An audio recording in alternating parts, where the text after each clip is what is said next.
The United States, as a father of free world, has always respected the rule of law and constitutionalism. According to the First Amendment, every American has the right to his or her own voice.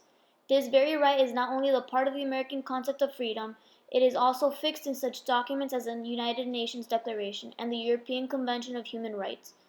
The right of free speech provides everyone with the liberty to speak, express one's opinion, ideas, and information, with very limited government restrictions.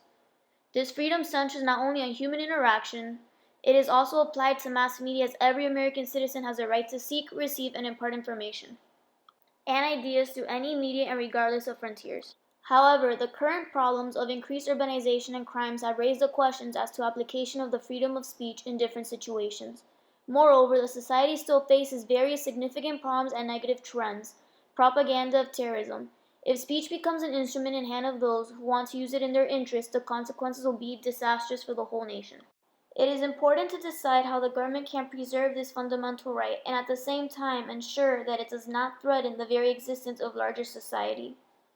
It leads the government and the American society to one of the most significant questions as to whether the government has the right to restrict freedom of speech if it is reasonable through the person's and state security perspective. As the constitutional rights and freedoms should never threaten the existence of larger society, governmental restrictions of the right of free speech can be justified in some situations.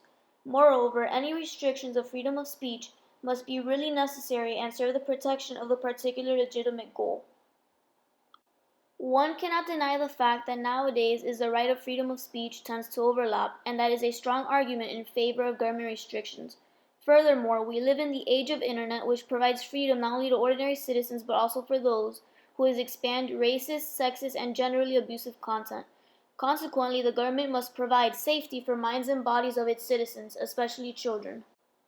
How such censorship correlates with the idea of the right of free speech?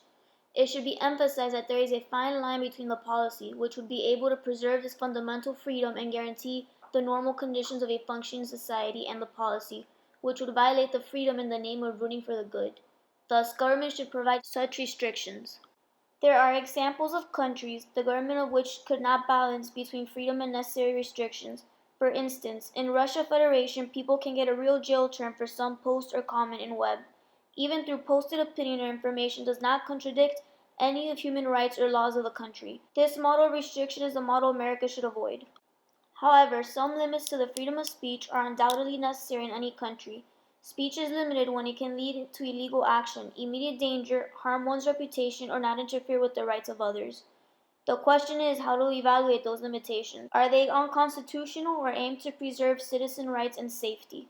If someone's words can lead to a riot, the government should restrict one's freedom simply because it can harm the lives of a greater amount of people. The history knows a lot of examples when speeches led to revolutions.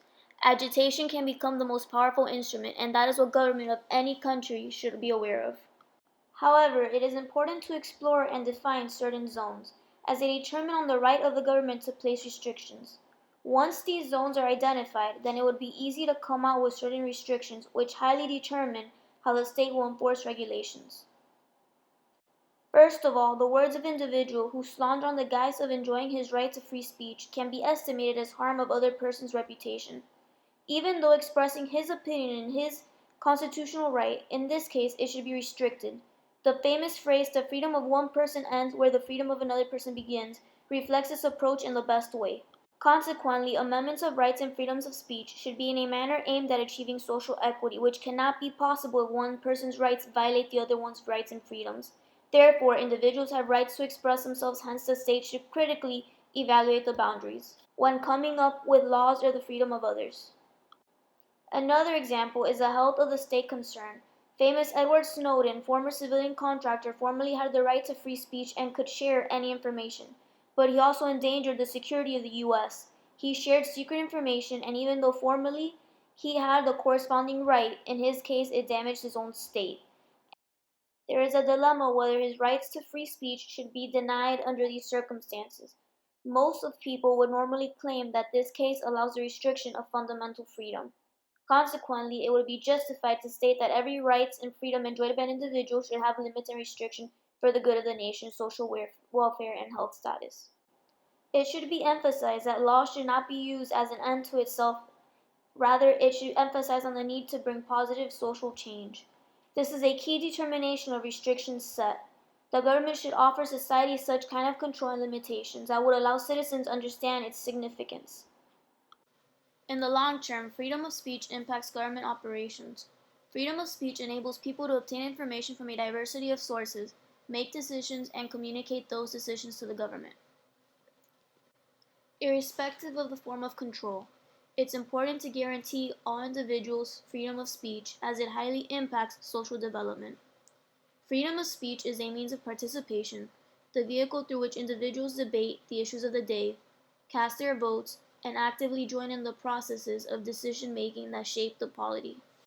Freedom of speech is important for democracy because it enables the public to participate in making decisions based on the free flow of information and ideas.